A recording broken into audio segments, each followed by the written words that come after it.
नमस्कार नमस्कार नमस्कार. मी अवधूत गुप्ते तुम्हा सर्वांचं स्वागत करतो तुमच्या लाडक्या कार्यक्रमामध्ये, ज्याचं नाव आहे कॉटन किंग प्रस्तुत खुपते तिथे गुप्ते. वयाच्या 22व्या वर्षी नगरसेवक, वयाच्या 27व्या वर्षी महापौर, वयाच्या 29व्या वर्षी आमदार, वयाच्या 44व्या वर्षी मुख्यमंत्री, शरद पवार यांच्यानंतरचे सर्वात तरुण मुख्यमंत्री, मुख्यमंत्री राहिल्यानंतर उपमुख्यमंत्री बनलेले राज्याचे पहिले नेते, जाहिरातीतले मॉडेल ते राजकारणातले रोल मॉडेल, माननीय श्री देवेंद्रजी फडणवीस यांचं जोरदार टाळ्यांनी स्वागत करूया.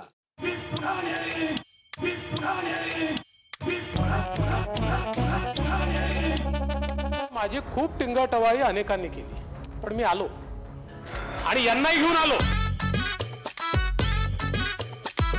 मग स्पष्टच विचारू का? उद्धव ठाकरे, मैं कांच के घर में नहीं रहता, तुम कांच के घर में रहते हो और कांच के घरों में रहने वाले दूसरों पर पत्थर नहीं फेंका करते.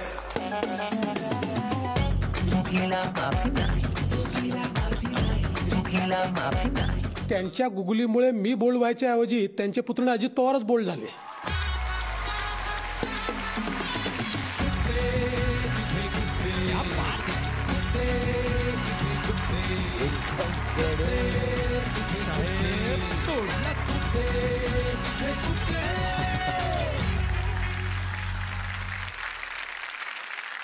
देवेंद्रजी, अख्खा महाराष्ट्र इतके एपिसोड्स, इतके आठवडे तुमची ह्या कार्यक्रमामध्ये येण्याची वाट पाहत होता. अखेर तुम्ही आलात.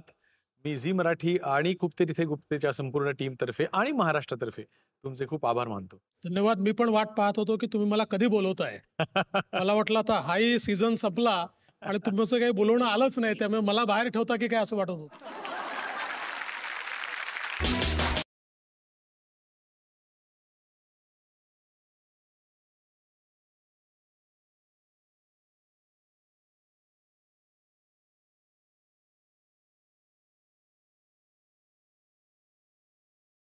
सिंहासनावर तुम्ही विराजमान झालेला आहातच, तर तुम्ही बोचणाऱ्या प्रश्नांनाही तयार आहात असं मी मानतो आणि प्रश्नांकडे येतो. मध्यरात्री सेनेचे आमदार गायब होतात आणि तुम्ही सरकार स्थापन करता. रात्री राष्ट्रवादीचे आमदार गायब होतात, तुम्ही पहाटे अजित पवारांबरोबर शपथ घेता. रात्री खूप ऍक्टिव्ह असता. तुम्हाला रात्री झोप येत नाही का? पण खरंच आहे, मी रात्री जास्त ऍक्टिव्ह असतो आणि माझी झोपायची वेळ उशिराच आहे.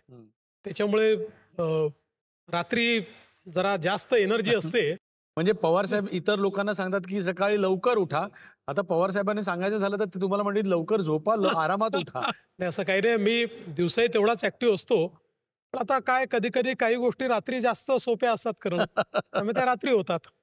आणि सकाळी उठून लोक टीव्ही लावतात आणि लोकांच्या झोपा उडतात. हे खरं आहे. मुख्यमंत्रीपद न मिळाल्यामुळे देवेंद्रजी नाराज झाले, भावूक झाले असं तुमचे नेते म्हणाले होते. तुमची निवड फायनल असं वाटत असताना हे खरंच का झालं? म्हणजे पहिले तर मला वाटतं याची क्रोनॉलॉजी चुकते आहे. मी मुख्यमंत्री होणार नाही हे मी ठरवलं. ज्यावेळेस एकनाथराव शिंदेजींशी आमचं सगळं बोलणं झालं आणि आता हे सरकार बदललं पाहिजे, हे आपल्या विचारांनी चालू शकत नाही आणि तिथे हिंदुत्ववाद्यांचा जीव गुदमरतोय अशी परिस्थिती निर्माण झाली, त्यावेळी मी हा विषय मांडला की शिंदेजींनी मुख्यमंत्री झालं पाहिजे. मी माझ्या पक्षाकडे गेलो. माझ्या पक्षाला मी सांगितलं की शिंदे साहेबांना आपण मुख्यमंत्री केलं पाहिजे. माझ्या पक्षाला ते कन्व्हिन्स करण्याकरता मला बराच काळ द्यावा लागला. माझ्या पक्षाने लगेच ते ऍक्सेप्ट नाही केलं. मी त्यांना सांगितलं की इतका मोठा पाऊल शिंदेजी उचलतायत, अशा परिस्थितीमध्ये त्यांचं नेतृत्व हे असलं पाहिजे, त्यांच्या लोकांना ते कॉन्फिडन्स देईल. आणि हा निर्णय झाला. फक्त त्यावेळेस मी सांगितलं होतं की मी सरकारमध्ये राहणार नाही, मी पक्षाचा अध्यक्ष होईल किंवा जी जबाबदारी द्याल मी 2-2.5 वर्ष मेहनत करून पक्षाला क्रमांक 1चा पक्ष करतो. त्याप्रमाणे सगळं ठरलं. ज्यावेळी आम्ही पत्र द्यायला गेलो त्यावेळी मी 4 लोकांना फक्त सांगितलं की मी मुख्यमंत्री नाही, शिंदे मुख्यमंत्री आहेत. तोपर्यंत फक्त मला, शिंदेजींना आणि आमच्या 3 वरिष्ठांना माहिती होतं की शिंदेजी मुख्यमंत्री आहेत. कोणाला माहित नव्हतं. तिथे आम्ही राज्यपालांकडे गेलो. ते पत्र पाहून आश्चर्यचकित झाले. ते म्हणाले, मी म्हटलं असंच ठरलंय. माझ्या प्रेस कॉन्फरन्समध्ये मी अनाऊन्स केलं की शिंदेजी मुख्यमंत्री होणार आहे. माझ्या चेहऱ्यावर एवढी तरी चिंता, दुःख, क्षोभ, उलट माझा चेहरा विजयी होता. मला एक जिंकल्याचा आनंद होता. मात्र तो आनंद माझा फार काळ याकरता टिकला नाही की घरी आल्यानंतर माझ्या नेत्यांनी मला फोन केला आणि त्यांनी मला सांगितलं की तुला उपमुख्यमंत्री व्हायचं. आणि हा माझ्याकरता धक्का होता. मुख्यमंत्री असताना उपमुख्यमंत्री होतोय, खालच्या पदावर जातो, याचं दुःख नव्हतं मला. माझ्या पक्षाने सांगितलं तर मी चपराशी व्हायला तयार आहे. मला चिंता ही होती की आपण ज्या प्रकारचं राजकारण करतो त्याच्यामध्ये लोक काय म्हणतील की सत्तेकरता हा किती हपापलेला आहे. अच्छा. कालपर्यंत मुख्यमंत्री होता, आता सत्तेकरता उपमुख्यमंत्री व्हायला तयार झाला. मात्र माझ्या नेत्यांनी त्याला इतक्या वरच्या स्तरावर नेलं. जो नरेटिव्ह त्यांनी तयार केला की आम्ही सांगतोय हा सत्तेकरता आपापलेला नाहीये. हे जे नरेटिव्ह पंतप्रधानांनी ज्या प्रकारचं ट्विट केलं, मला असं वाटतं की त्याच्यानंतर कोणाच्या मनात संभ्रम उरला नाही. उलट कदाचित मुख्यमंत्री होऊन जी प्रसिद्धी मला मिळाली असती किंवा जो एक माझ्याबद्दलची भावना तयार झाली असती त्यापेक्षा अधिक भावना संपूर्ण देशामध्ये उपमुख्यमंत्रीपद स्वीकारल्यानंतर माझ्याबद्दल. वा. वेषांतर केलं तरी सहज ओळखू येणारे नेते म्हणजे तुम्ही आणि एकनाथ शिंदे. तरी तुम्ही वेषांतर करायचा म्हणजे नक्की कसे कपडे घालायचे? काय वेषांतर नाही, काय फार वेषांतर वगैरे मी केलं नाही. 1-2 वेळा मी आपलं हुडी वगैरे घातली असेल. ते काय झालं की माझी पत्नी गमतीत अनेक गोष्टी बोलते आणि मला ते सहन करावं लागतं. जसं तिने एक दिवस पुरणपोळी सांगितली आणि तेव्हापासून कुठे गेलो की मला पुरणपोळीच खावी लागते. 30-35 पुरणपोळ्या पातेलं भर तूप घेऊन आरामात खाऊन टाकायचं. मला खरं सांगतो, तुमच्या कार्यक्रमाच्या माध्यमातून सगळ्यांना सांगतो, मला नाही आवडत हो पुरणपोळी एवढी. 1च्या वर मी पुरणपोळी खाऊ शकत नाही.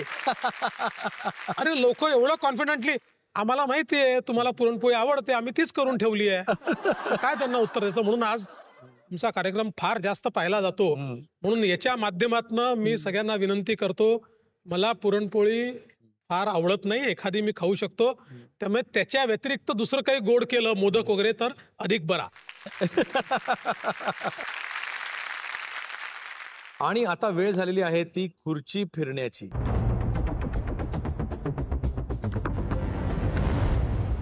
देवेंद्रजी, असं आहे की आम्ही इथे काही बाईट लावणार आहोत. जे बाईट्स आत्ताचे आहेत ते तुम्हाला चांगलेच खुपणारे, टोचणारे बाईट्स असणार आहेत.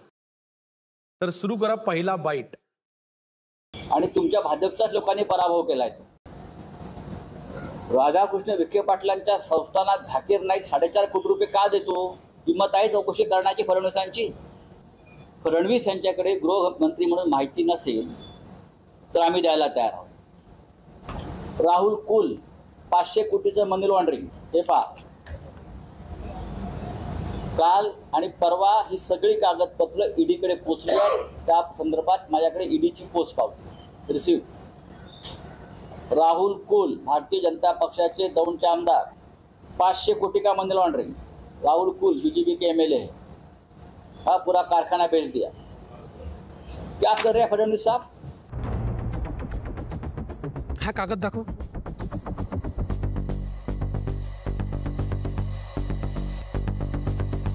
संजय राउत 1000 कोटी रुपए का घोटाला किया. क्या कर रही है ईडी? त्यांचं पत्र आहे, पुरावा नाही आहे तो. बघा तुम्ही, बघा, झूम करा. त्यांनी लिहिलेलं पत्र आहे. त्यांना रात्री स्वप्न पडतात अशी आणि सकाळी काही बोलतात ते अशा. मला वाटलं नव्हतं तुम्ही अशाही माणसाला उत्तर द्यायला सांगाल. मला माझा स्तर ठेवा. आता पुढचा बाईट. 1977 साली आम्ही सरकार बनवलं, पण त्याच्यामध्ये भाजपचा मांडवर होता उत्तमराव पाटील. आणि लहान मुलं होती त्यावेळेला, त्यामुळे त्यांना कळले नसेल, त्यांना कदाचित पूर्वीचा इतिहास माहीत नसेल, पण त्याच्या माहितीसाठी सांगतो. की मी जे सरकार बनवलं ते सगळ्यांना घेऊन केलं. त्याच्यामध्ये त्यावेळेचा जनसंघ, त्याचे उत्तरराव पाटील ते उपमुख्यमंत्री होते. त्याच्यानंतर हसू अडवाणी, आणखी काही सदस्य होते. पण मला वाटतं हे प्राथमिक शाळेत कदाचित असतील, त्यामुळे त्यांना त्या काळाची फारशी माहिती नसेल आणि त्या अर्जाला होती ते असे स्टेटमेंट करतात. यापेक्षा जास्त काही भाष्य करायची गरज. मी हेच सांगितलं की 1978ला पवारसाहेब वसंतदादा पाटलांच्या मंत्रिमंडळात होते. 40 लोक घेऊन बाहेर पडले. आम्ही विरोधी पक्षात होतो, भारतीय जनता पार्टी. आमच्यासोबत आले आणि सरकार स्थापन केलं पुलोदचं. एकनाथ शिंदेंनी उद्धव ठाकरेंच्या मंत्रिमंडळात होते, 50 लोक घेऊन बाहेर पडले, आमच्यासोबत आले, सरकार स्थापन केलं. जर पवार साहेबांनी जे केलं ती मुत्सद्देगिरी असेल तर शिंदेंनी केलेली बेईमानी कशी होईल? ती पण मुत्सद्देगिरीच आहे. त्यामुळे डबल स्टँडर्ड्स करता येणार नाही. तर पवारसाहेब म्हणाले खरंच आहे, मी प्राथमिक शाळेतच होतो, पण इतिहास थोडी बदलता येतो. इतिहासामध्ये हे तर स्पष्टच आहे ना की तुम्ही वसंतदादा पाटलांच्या मंत्रिमंडळातनं, म्हणजे सांगायचं झालं तर सकाळी वसंतदादांना भेटले आणि सांगितलं की आम्ही सगळे सोबत आहोत, आणि 12 वाजता 40 लोक बाहेर पडले आणि त्यांनी सरकार बदललं. त्याच्यामुळे मला असं वाटतं की जर ती मुत्सद्देगिरी होती तर शिंदेंनी केली ती मुत्सद्देगिरी होती. त्यामुळे मी जे बोललो तेच ते बोलले आहेत. बरोबर. पवार साहेबांची मुख्यमंत्री म्हणून सुरुवातच भारतीय जनता पार्टीमुळे झाली.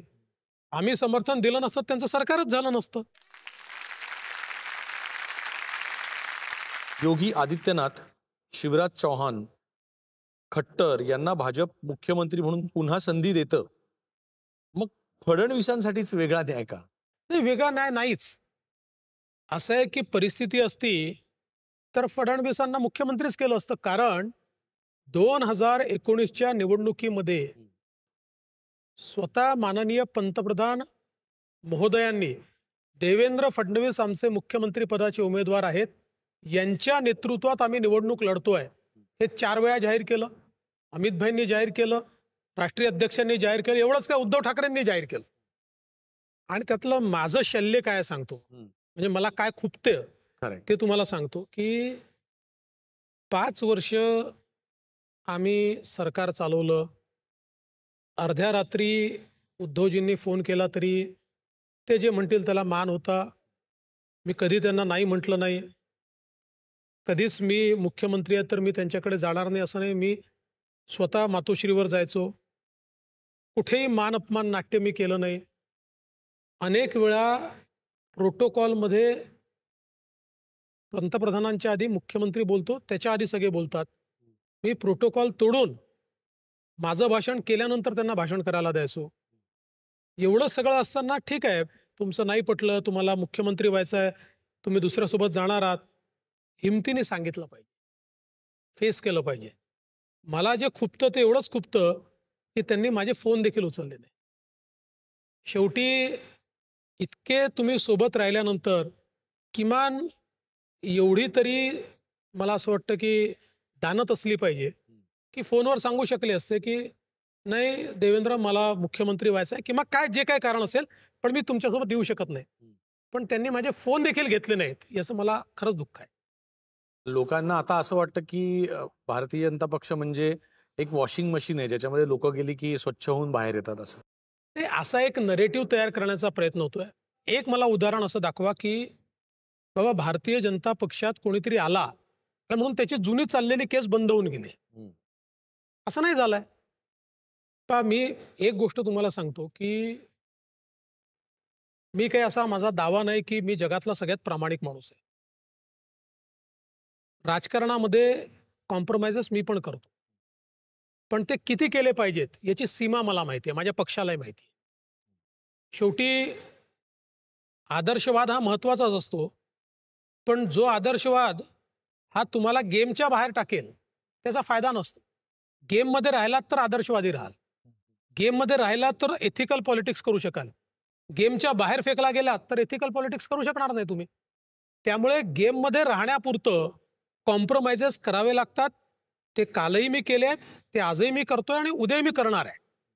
पण मला हे नक्की माहिती आहे की माझा जन्म राजकारणामध्ये एथिकल पॉलिटिक्स करण्याकरताच झालाय. जिथे संधी मला आहे तिथे मी एथिकलच राहणार आहे. आणि म्हणूनच 5 वर्ष मी महाराष्ट्राचा मुख्यमंत्री होतो. एकही आरोप कोणी लावू शकलं नाही. जे आपल्या हातात आहे तिथे आपण एथिकलच वागलं पाहिजे. पण तसं वागण्याकरता you have to be in a game. जिवंत राहावं लागेल, मरायचं नाही. कोणी मारायचा प्रयत्न केला तर रिटॅलिएट करायचं. आणि अगदी उदाहरण तुम्ही कदाचित विचाराल म्हणून आधीच सांगून देतो की जेव्हा उद्धव ठाकरे तुमच्या पाठीत खंजीर खुपसतात त्यावेळी तुम्हाला अजित पवारला सोबत घेऊन शपथ घ्यावी लागते. राजकारणात जिवंत राहावं लागतं. नाहीतर उद्धव ठाकरेच यशस्वी होतात, पाठीत खंजीरच यशस्वी होतो. त्यामुळे माझ्या पाठीतला खंजीर काढून मी ताठ उभा राहू शकतो, तुमचा मुकाबला करू शकतो आणि तुम्हाला घरी पाठवू शकतो, हे दाखवून द्यावं लागतं. आणि आता वेळ झालेली आहे ती मॅजिक बॉक्स ह्या राऊंडची. देवेंद्रजी, ह्या मॅजिक बॉक्समध्ये ह्या वेळेस आम्ही ठेवलेली आहेत काही बक्षिसं किंवा गिफ्ट्स. आणि ही गिफ्ट्स तुम्ही कुणाला पाठवाल, कुणाला द्याल, हा प्रश्न आहे तुम्हाला. सगळ्यात पहिल्यांदा आहे नारळ. नारळ देणे महाराष्ट्राच्या संस्कृतीमध्ये नारळ देणे म्हणजे धन्यवाद आलात, परत इधर मिले ऊपर मत मिलो. धन्यवाद. नारळ मी संजय राऊत साहेबांना पाठवतो.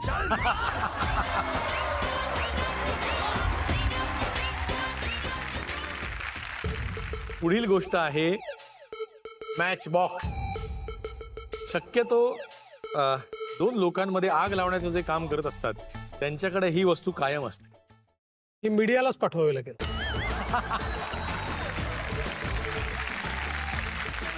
पुढचं बक्षीस आहे किंवा गिफ्ट आहे चष्मा. नीट दिसत नसल्यासाठी याचा उपयोग जवळचा आहे की दूरचा आहे याच्यावर डिपेंड करतं कोणाला पाठवायचं. दोन्ही सांगा. जवळचा असेल तर कुणाला पाठवतं?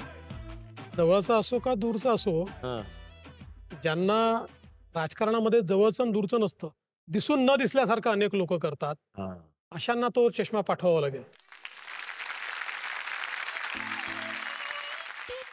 पुढील बक्षीस अर्थात हा कोणाला खाण्यासाठी नाही पाठवायचा हे सगळ्यांना कळलेलं आहे. हा प्रातिनिधिक आहे. चमच्याकडेच चमचा पाठवावा. नेत्यांचे जे ट्विटर हँडल आहेत त्याच्या खाली जे व्यक्त होतात त्यांच्यात संख्या कोणाची जास्त आहे त्याच्या आधारावर पाठवावं लागेल. आणि वॉशिंग पावडर. जे मळले आहेत त्यांच्याकडे पाठवावे लागेल.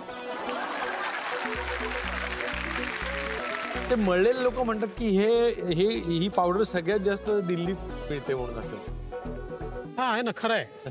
म्हणून तर घाबरले आहेत ना सगळे.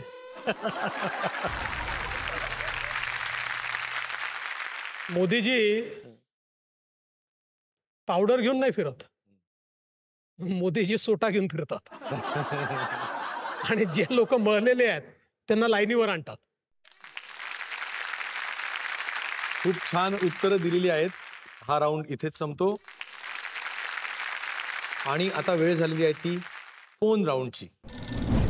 महाराष्ट्राचे उपमुख्यमंत्री माननीय श्री देवेंद्रजी फडणवीस हे फोन उचलल्यानंतर तो फोन कुणाला लागतो, कुणाला ते फोन लावतात, याकडे आमचे डोळे आतुरलेले आहेत.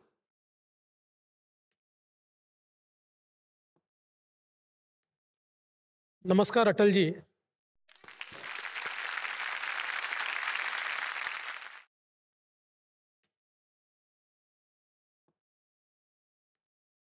नमस्कार अटलजी. माझा तुम्हाला प्रणाम. फोन लावण्याचं कारण असं की मला अतिशय आनंद वाटतोय की जी स्वप्न तुम्ही पाहत होतात ती स्वप्न आज मोदीजींच्या नेतृत्वात पूर्ण होत आहेत. मला आठवतं की संसदेमध्ये तुम्ही पंतप्रधान असताना एकदा तुम्हाला हिणवलं होतं की तुमच्या राम मंदिराचं काय झालं, तुमच्या 370 कलमाचं काय झालं, तुमच्या समान नागरी कायद्याचं काय झालं. त्यावेळी तुम्ही उत्तर दिलं होतं की आज मी 22 पक्षांचं सरकार चालवतो आहे, त्यामुळे सगळ्यांचा मिळून अजेंडा आहे. ज्या दिवशी माझ्या पक्षाचं सरकार येईल आणि ज्या दिवशी माझ्याकडे किंवा माझ्या पक्षाकडे मेजॉरिटी असेल, त्या दिवशी या सगळ्या गोष्टी घडताना तुम्हाला दिसतील. आणि तुमच्या आशीर्वादाने मोदीजींच्या नेतृत्वात भारतीय जनता पक्षाला पूर्ण बहुमत मिळालं आणि आता राम मंदिर देखील बनत आहे. आज मोदीजींच्या नेतृत्वामध्ये 370 कलम खारिज करण्यात आलेलं आहे.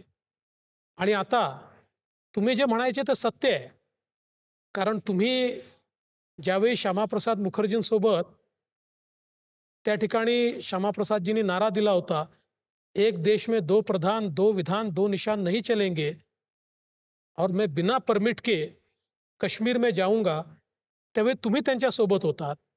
आणि ज्यावेळेस त्यांनी बिना परमिटचं काश्मीरमध्ये एंट्री केली आणि त्यांना अटक केली, त्यावेळी तुम्हाला ते म्हणाले होते, जाओ वाजपेयी पूरे देश को बता दो कि बिना परमिट के मैं कश्मीर गया हूँ और अब इसके बाद हम परमिट नहीं लेंगे. आणि त्यानंतर तुम्ही देशामध्ये आगीसारखी ही वार्ता पसरवली आणि त्याचा परिणाम असा झाला की शेवटी त्या ठिकाणी परमिट राज बंद झालं. कोणालाही काश्मीरचा विजा घ्यावा लागत नाही, भारतीय तिथे जाऊ शकतात ही व्यवस्था आली. पण 370 कलम तुम्हाला खूपच होतं आणि आज मोदीजींनी ते 370 कलम देखील त्या ठिकाणी हटवलं. आणि मला विश्वास आहे की लवकरच भारतामध्ये समान नागरिक कायदा देखील मोदीजींच्या नेतृत्वात येणार आहे. ज्यावेळी तुम्ही अणुस्फोट केला अटलजी, त्यावेळी तुम्ही सांगितलं होतं मी कोणालाही दबणार नाही, आणि तुम्ही ते करून दाखवलं. जगाने आपल्यावर सँक्शन टाकले, पण तरी देखील तुम्ही म्हणालात मी जगाकडे जाणार नाही, जग माझ्याकडे येईल. जगाने ते सँक्शन उचलले आणि आज मोदीजींच्या नेतृत्वामध्ये संपूर्ण विश्वामध्ये भारताचा डंका बोलतोय. तुम्ही संसदेत सांगितलं होतं की सरकारें आएगी जाएगी, पार्टियां बनेगी बिगड़ेगी, ये देश रहना चाहिए. याच मंत्रावर आज आम्ही काम करतोय, या देशाकरताच काम करतोय. मला विश्वास आहे मोदीजींना आणि आम्हाला तुमचा आशीर्वाद हा प्राप्त होतच असेल, तो असाच तुम्ही द्यावा ही तुम्हाला विनंती आहे.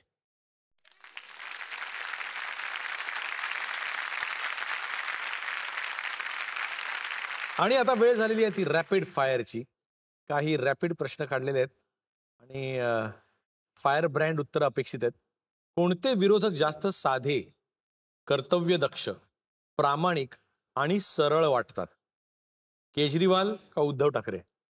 केजरीवाल आणि उद्धव ठाकरे दोघेही मला जिलबीसारखे सरळ वाटतात.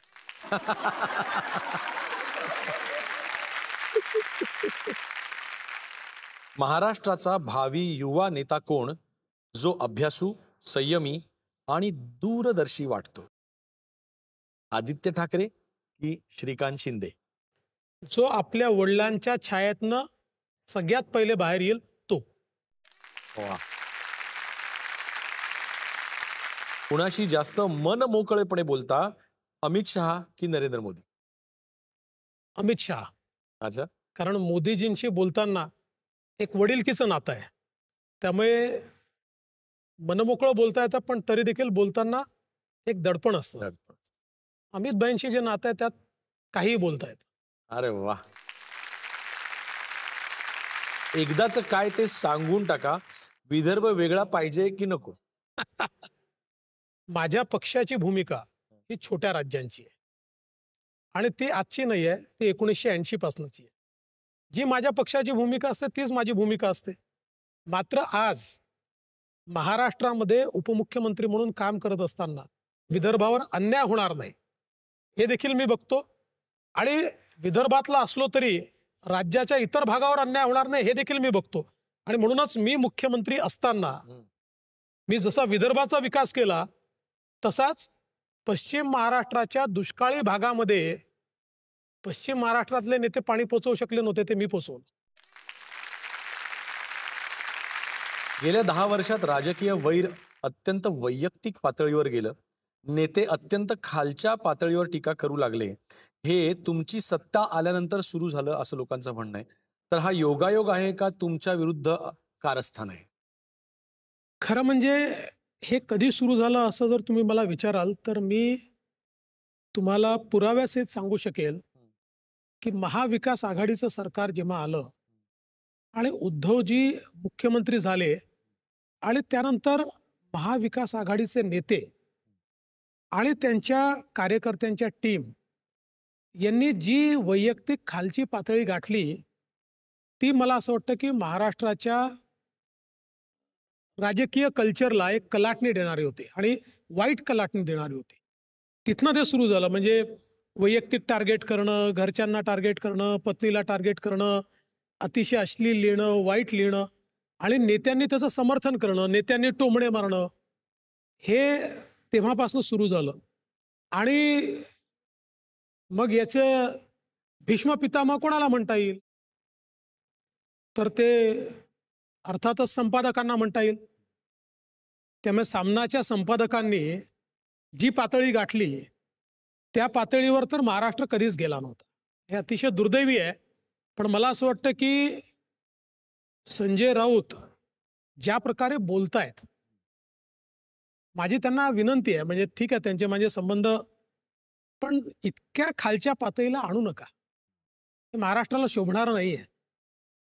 आणि ही सगळी जी घडी विस्कटलेली आहे ना, जोपर्यंत नेते ठरवणार नाहीत तोपर्यंत ती घडी नीट येणार नाही. त्यामुळे अरेला कार्य होऊ लागतं, पण शेवटी कार्य करणारा असतोच. असणारच, होणारच. अरेला कार्य होणारच. राजकारणामध्ये अरेला कार्य जर झालं नाही ना तर अरे म्हणणारा खरा आहे असं लोकांना वाटतं. त्यामुळे कार्य करावंच लागतं. तुम्ही मगाशीच उल्लेख केल्याप्रमाणे ट्रोलिंग हे आत्ताच्या या सोशल मीडियामुळे अनेकांच्या डोक्याला ताप झालेली गोष्ट आहे.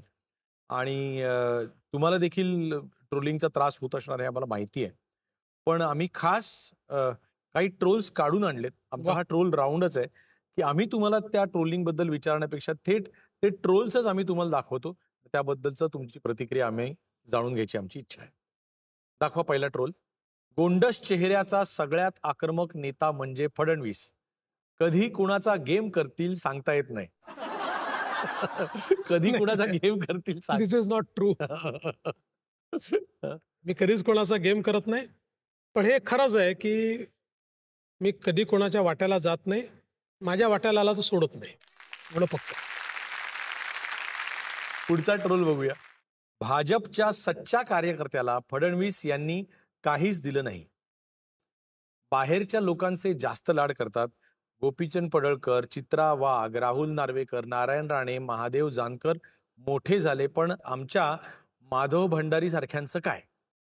खरं आहे. म्हणजे माधव भंडारी हे भारतीय जनता पक्षातले एक अतिशय चांगले नेते आहेत. सातत्याने पक्षाकरता समर्पितपणे काम करणारे नेते आहेत. आणि त्या मनाने त्यांना आम्हाला आमदार वगैरे करता आलं नाही. पण असे अनेक नेते आहेत. बघा, हा पक्ष मोठा का झाला तर या पक्षामध्ये अनेक लोकांनी त्याग केला.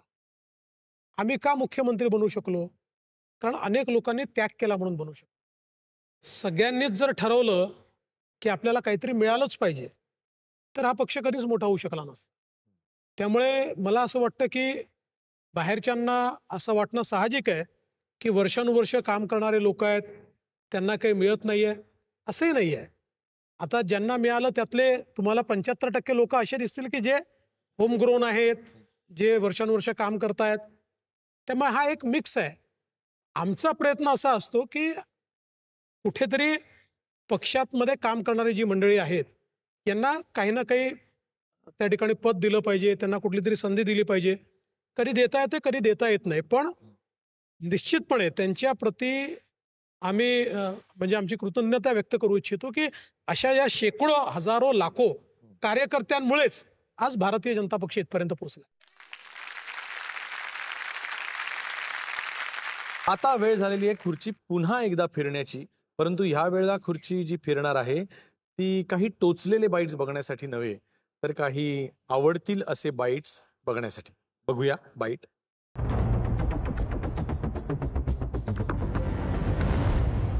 देवेंद्रजींच्या बाबतीत मला काय खुपतं, तर ह्याचं उत्तर मी मजेशीर देऊ शकली असती, पण मी ही संधी साधतीये देवेंद्रजींना परत आठवण करून द्यायला की देवेंद्रजी, तुम्ही लोकसेवेत खूप व्यस्त आहात. तर मला वाटतं स्वतःसाठी आणि महाराष्ट्रासाठी पण तुम्ही स्वतःच्या स्वस्थ राहण्यासाठी लक्ष देणं खूप जरुरी आहे.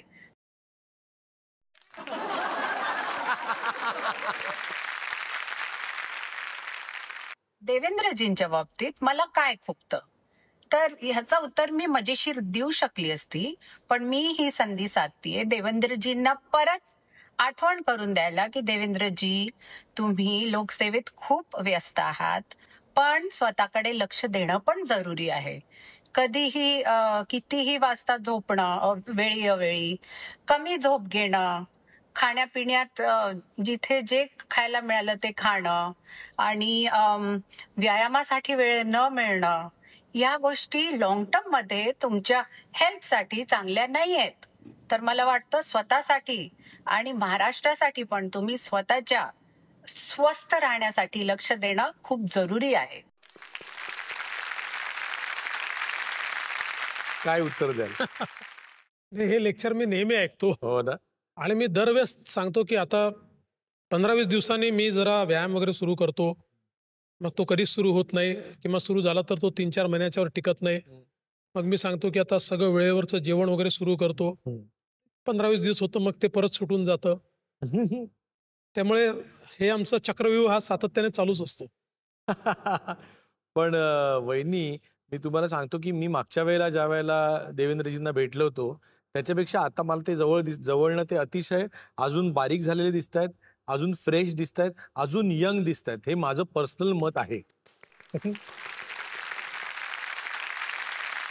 पण आमच्या झी मराठीच्या कार्यक्रमात ज्या वेळेला त्या आल्या होत्या किचन कलाकारमध्ये, तेव्हा त्यांनी असं म्हटलं होतं की तुम्ही रात्री उठून हळूच फ्रीजमधनं काय काय गोड काढून खाता आणि त्यामुळे त्यांना रात्री फ्रीज लॉक करून ठेवायला लागतं.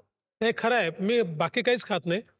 मला डार्क चॉकलेट खूप आवडतं आणि मी रात्री 12 वाजता, 1 वाजता, 2 वाजता, 3 वाजता कधी आलो की फ्रीज उघडतो, डार्क चॉकलेट काढतो आणि खातो. अजून एक गोष्ट सांगितली होती की तुमच्या व्यस्त शेड्यूलमुळे त्यांना तुम्ही घरच्यांना वेळ देऊ शकत नाही. हे तर खरंच आहे. म्हणजे मला असं वाटतं की घरच्यांना बिलकुलच वेळ देता येत नाही. आम्ही काही कुठे फिरायला जाऊ शकत नाही, कुठे रेस्टॉरंटला जाऊ शकत नाही, कुठे सुट्टीवर जाऊ शकत नाही. तर आता शेवटी काही गोष्टी करायच्या असतील तर काही गोष्टी सोडाव्या लागतात. तुम्हाला वेळ मिळत नाही हे मान्य आहे, पण आज समोर तुमच्या आम्ही फोटो ठेवलेला आहे वहिनींचा, तर तुम्ही त्यांनाच सांगा की यापुढे तुम्ही त्यांना वेळ द्याल म्हणून.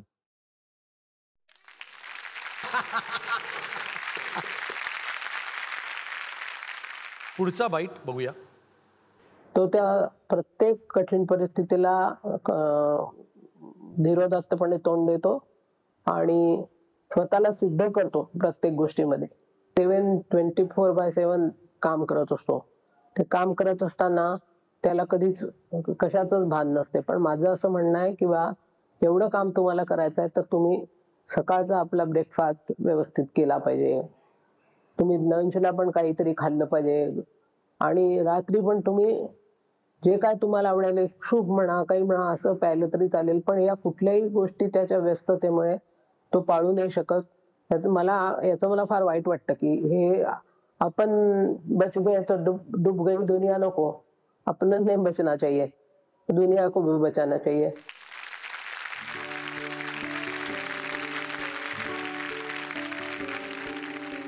काय सांगाल आईंना? खरं म्हणजे माझे वडील तर आम्ही बरंच लहान होतो तेव्हा वारले. त्यामुळे जे काही घडत असताना आईचाच एक अतिशय खंबीर असा सपोर्ट होता आणि आईची मतं खूप पक्की असतात.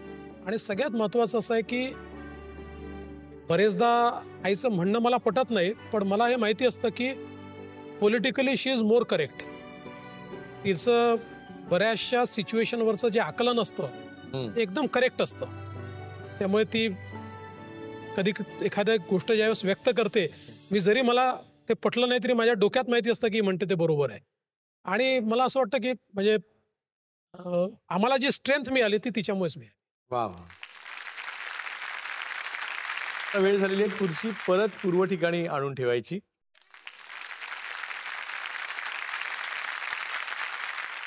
तुम्ही गृहमंत्री असून सुद्धा वहिनींची एका बुकी संदर्भातली जी केस होती ती अशी कशी व्हायरल होते?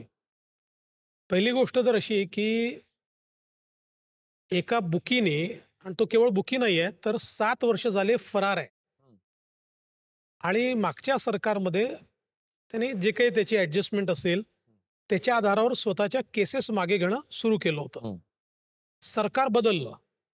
सरकार बदलल्यावर त्यांच्या हे लक्षात आलं की आता कदाचित माझ्या केसेस वापस जाणार नाहीत. आणि म्हणून त्यांनी मग त्यांची मुलगी, यंग मुलगी आहे, वकील आहे का काय, ती फॅशन डिझायनर आहे, तिला अमृताकडे पाठवणं सुरू केलं.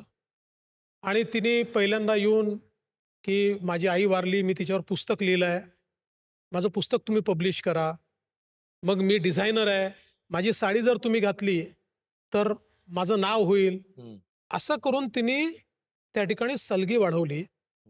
आणि त्याच्यानंतर तिने काही व्हिडिओज तयार केले. आता व्हिडिओ कसे आहेत, एका ठिकाणी तिसरीकडे एका बॅगेमध्ये ती पैसे भरते आणि नंतर तशीच बॅग ती आमच्याकडच्या एका बाईला देते, असा व्हिडिओ तयार केला.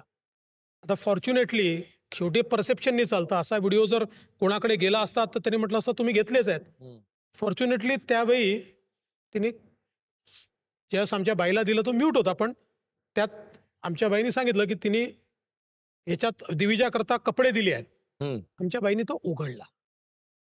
आणि अशा व्हिडिओमध्ये ते दिसत नाही, पण ज्यावेळेस फॉरेन्सिकला पाठवलं, फ्रेम टाईट केली, टाईट केल्याबरोबर दिसतंय इकडे बॅग पूर्ण भरलेली आहे पैशांनी, ही बॅग रिकामी आहे, 2 कपडे त्याच्यामध्ये दिसत आहेत आणि दोन्ही बॅगमधलं अंतर फॉरेन्सिकने सांगितलं.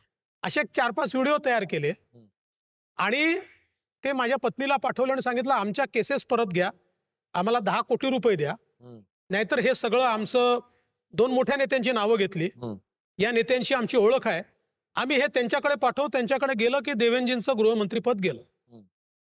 आणि त्या 2 नेत्यांची आमची ओळख आहे हे सांगताना त्यांनी त्यांच्यासोबत झालेले संवादाचे क्लिपिंग देखील पाठवले. अरे बापरे. तर जसं ते माझ्या पत्नीने मला दाखवलं, मी म्हटलं तू काही केलंय का? नाही ना, काळजी करू नकोस. इमिजिएट पोलीसमध्ये गेलो, तक्रार नोंदवली, पोलिसांना सांगितलं FIR नोंदवा. FIR नोंदवला. पोलिसांनी आम्हाला सांगितलं की याला एंगेज करा, हा पळालेला आहे, 7 वर्ष आम्हाला सापडत नाहीये. आणि म्हणून जवळजवळ 8-9 दिवस त्याच्याशी अमृता पोलीस सांगतील तसे मेसेज पाठवत होते. आणि त्याला उत्तर जे आहे ते तो व्हॉइस क्लिपने द्यायचा. आणि रोज जे चॅटिंग व्हायचं हे सगळं चॅटिंग आम्ही पोलीस डायरीमध्ये नोंद करायचो एव्हरी डे. आणि त्यातच मग त्याचा तो गुजरातमध्ये सापडला, त्याला पकडलं.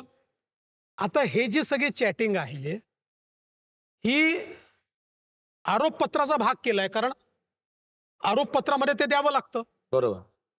त्यामुळे ते पब्लिक डॉक्युमेंट केलाय. सगळी जी चॅटिंग आहे 20 तारखेला FIR दाखल झाला आणि 21 तारखेपासूनची चॅटिंग आहे, म्हणजे FIR दाखल झाल्यानंतरची चॅटिंग आहे. आम्हीच ती पब्लिक डॉक्युमेंट केलाय, त्यामुळे ती लीक होण्याचं कारणच नाही. That is not leaked. Public document तो आहे. आणि ती पोलिसांनी सांगितलं की असा पाठवा, तसा पाठवलेला तो आहे. ती पोलीस डायरीमध्ये एंट्री आहे. काही कमी डोक्याची लोक असतात, ती वाटेल तसा त्याचा अर्थ काढत असतात. माझं तर चॅलेंज आहे ना, मी त्या दिवशी उद्धव ठाकरेंना ओपन चॅलेंजला, आजही माझा उद्धव ठाकरे आणि त्याच्या कार्यकर्त्यांना आणि जे NCPचे ट्रोलर आहे, माझं ओपन चॅलेंज आहे. मी, माझी पत्नी, माझा परिवार, आम्ही खुली किताब, काही असेल, एक गोष्ट तुमच्याजवळ, एक गोष्ट आणा मार्केटात, एक गोष्ट, चॅलेंज आहे माझं, ओपन चॅलेंज. अमृता वहिनी अगदी बेधडक मत मांडतात, कृती करतात. राजकारणात असं कमी वेळा दिसतं. एकमेकांना स्पेस देण्यामुळेच तुमची जोडी अगदी अनुरूप ठरते. हे स्पेस देणं, एकमेकांना समजून घेणं कसं जमवलं? मला असं वाटतं की हे काही जमवावं लागत नाही. पहिल्या दिवशीपासून आमचा ॲग्रीमेंट होता की तिने तिचं जीवन जगायचं आहे, मी माझं जीवन जगायचं आहे. व्यक्ती म्हणून तिची काही मतं आहेत, मला पटतात असं नाही आहे. अनेक मतं नाही पटत, अनेक तिची कृती देखील मला पटत नाही, पण तो तिचा अधिकार आहे.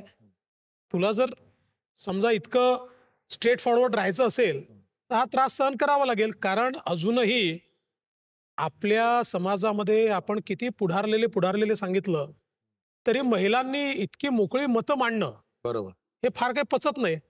आणि राजकारण्यांना तर बिलकुलच पचत नाही.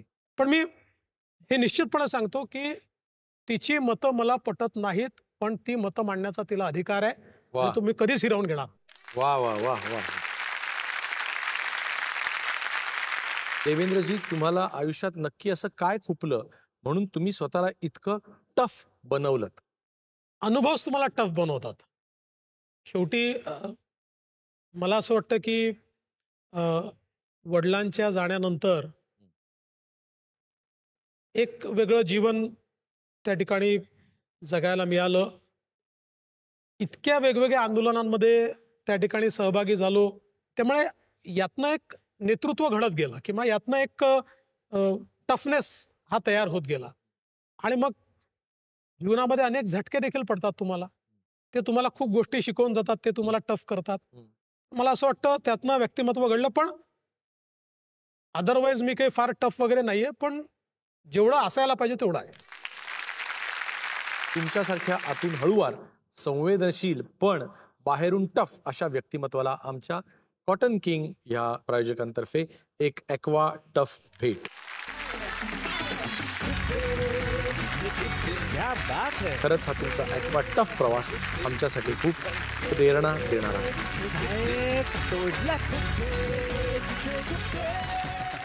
तुमचा पुढील प्रवास असाच आनंदी आणि आरोग्यमयी व्हावा ही इच्छा व्यक्त करत आम्ही तुम्हाला देत आहोत आमचे प्रायोजक अमृत नोनी तर्फे एक गिफ्ट हॅम्पर.